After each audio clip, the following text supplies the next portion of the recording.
Bonjour tout le monde et bienvenue dans cette nouvelle vidéo. Je vais vous montrer aujourd'hui comment utiliser une trace Komoot sur votre GPS Garmin. Beaucoup m'ont posé la question ou ont eu des difficultés euh, avec l'appli Komoot sur votre GPS Garmin avec la demande d'avoir absolument le Komoot Premium. En gros, déjà, ça part du principe qu'il faut installer l'application Komoot sur votre GPS. C'est gratuit.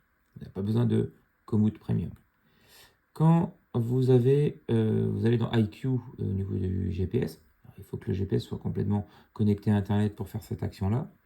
Vous avez l'appli Komoot qui est bien installée. Hop, on va dessus.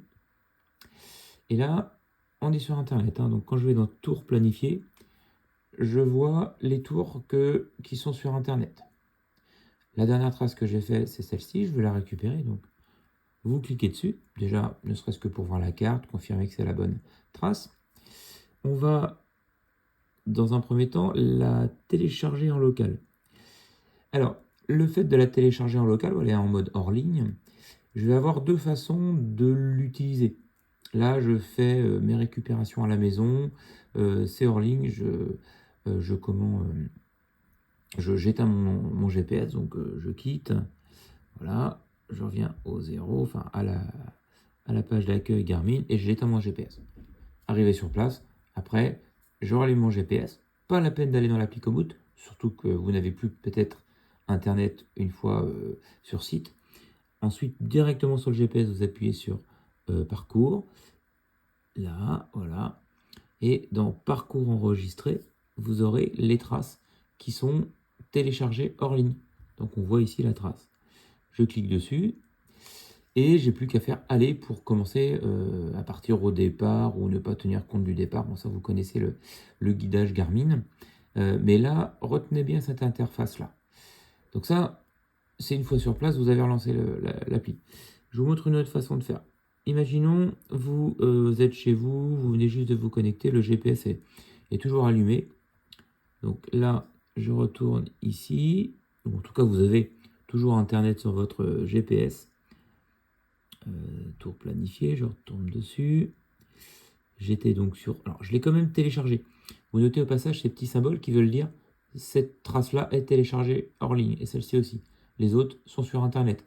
Donc, dès que vous n'aurez plus Internet, vous n'aurez plus accès aux autres. Vous allez dessus. Donc, le piège, je vais rentrer dedans exprès, c'est de faire... Enfin, on peut faire démarrer, mais si vous faites carte Komoot, là, il va vous dire, voilà, là, il faut en fait que je me connecte pour l'appli Komoot en fait. Donc on fait pas ça. Peut-être que si je fais utiliser le tracé du tour, ça va me le télécharger. Enfin, je dirais l'action à faire, c'est pas comme ça. Vous allez faire, vous êtes ici, vous faites démarrer et vous avez les trois ici, d'accord? Donc ne lancez pas du tout l'appli Komoot et vous faites Garmin. Alors le tracé du tour, c'est le live track. Enfin, c'est pas, j'ai essayé de jouer un peu avec, c'est pas très clair. Ce que je vous montre, c'est surtout pour l'utiliser directement. Donc là, quand vous appuyez sur Garmin, ça va lancer en fait l'outil GPS ou l'appli Garmin de votre GPS. Il faut simplement ici confirmer quel vélo vous utilisez. Sur le GPS, vous pouvez avoir plusieurs formats de vélo d'enregistrer. Voilà, mais quand vous êtes dessus, hop, ça vous lance directement là où j'étais tout à l'heure. Et vous pouvez faire aller directement. Voilà un petit peu les deux méthodes, on va dire la méthode pour récupérer une trace Komoot dans votre GPS, gratuitement donc, et sans avoir à connecter votre GPS à l'ordinateur. C'est surtout ça qui est important. Euh, je trouve ça beaucoup plus pratique. Écoutez, merci d'avoir suivi cette petite vidéo. N'hésitez pas à poser vos questions ou vos demandes s'il y a d'autres sujets qui vous intéressent. Et puis je vous dis à la prochaine. Salut!